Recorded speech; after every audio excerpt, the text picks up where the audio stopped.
It's been a great year for free-to-play games, and our final free-to-play gratis gaming pick for this year is PlanetSide 2.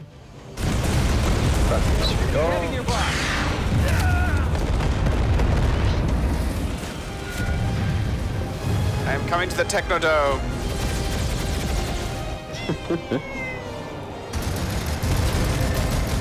PlanetSide 2 is an MMO FPS. You build a character, unlock weapons and perks, and fight in massive scale battles with hundreds of other people.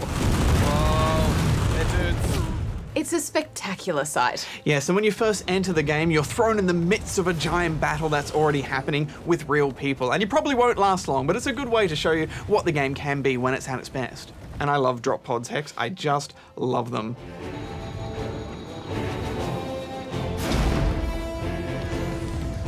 But this game has a huge learning curve, mostly in the menus. In fact, there are a lot of user interface issues, such as tiny icons and confusing maps.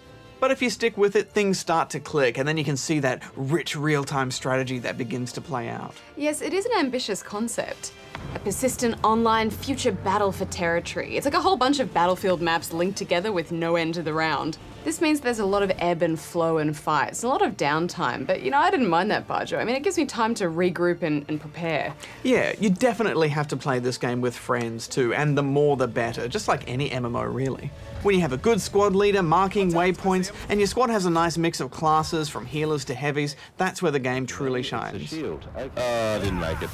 Oh, I totally just jumped over a rocket. I love the big Technodrome structures, Hex, and the moonscapes. It's quite a good looking game. Yeah, I especially love those ships. They're just really good sci-fi. The standard guns for each class are enough, but you can also buy some with real money, but they're not cheap. $25 of RL cash might only let you unlock 4 weapons, and you may not even like them. Plus, getting points to customize is a slow process as well. Yeah, it is slow going, but I do like that you can only buy weapons with real cash, not upgrades. And the other weapons aren't necessarily better or worse, they're just strategically different.